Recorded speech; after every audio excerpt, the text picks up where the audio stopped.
என்னுடைய உயிரோடும் உணர்வோடும் கலந்து வாழுகின்ற எனது அன்பு உறவுகளே,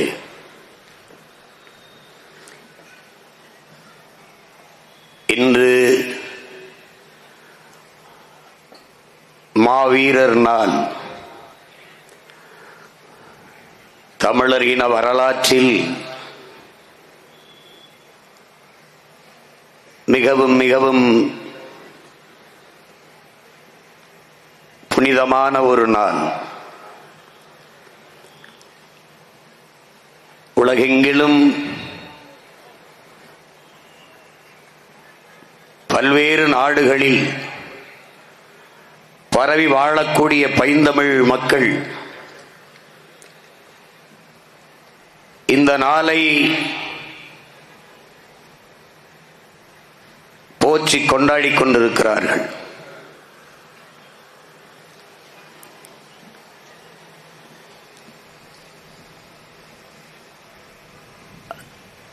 தாயகத்தின் விடுதலைக்காக தன்னுயிரை தந்தவர்கள், நம்முடைய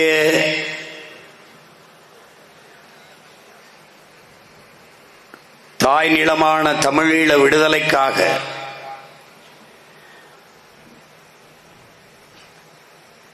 விதையாய் விழுந்து அந்த விடுதலை பயிரை ரத்தம் சிந்தி வளர்த்தவர்கள் நம்முடைய மாவீரர்கள்.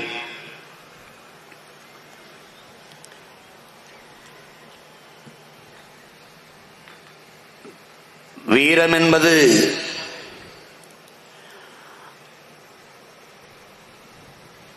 ஒருவன் 100 பேரை வெட்டி வீழ்த்துவதல்ல, சுட்டுக் கொள்வதும் அல்ல.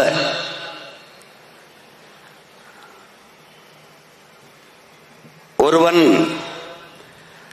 தன் உயிரை கொடுத்தேனும் இன்னொரு உயிரை காப்பாற்றுவானால்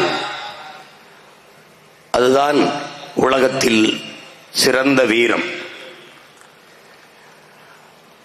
தன்னை காப்பதற்கு ஒருவன் 100 பேரை வீழ்த்தினால் அது வீரம்.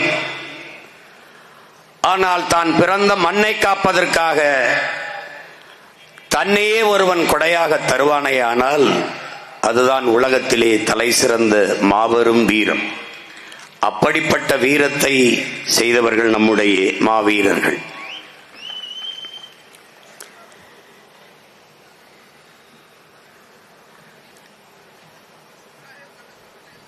நாம்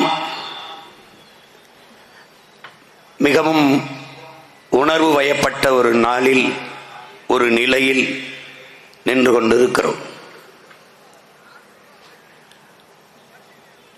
பெருமையோடு சிறப்புற்று வாழ்ந்த ஒரு இனத்தின் மக்கள்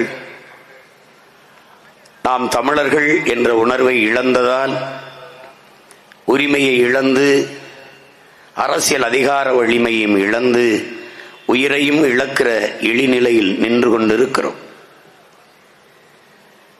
இந்த காலச்சூழலில்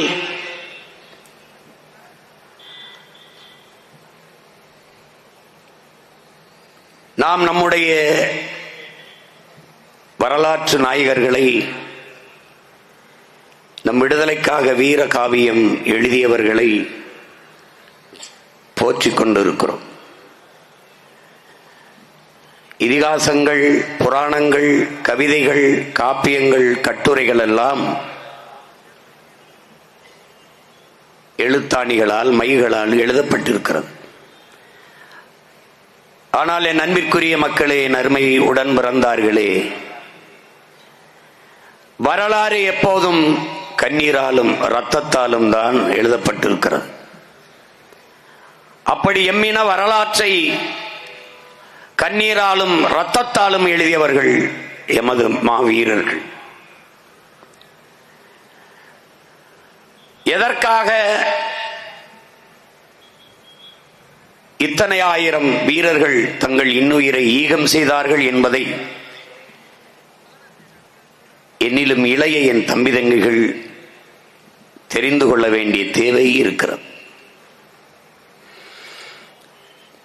ஏனென்றால் எந்த ஒரு இனத்தையும் வரலாறு தான் வழிநடத்தும். அதனால்தான் நம்முடைய தலைவர் வரலாறு என் வழிகாட்டி என்ற தத்துவத்தை முன்வைக்கிறார்.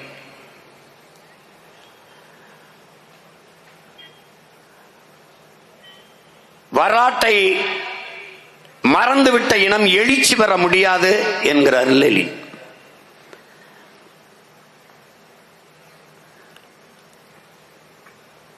வேற இழந்த மரமும் வரலாற்றை மறந்த இனமும் வாழாது.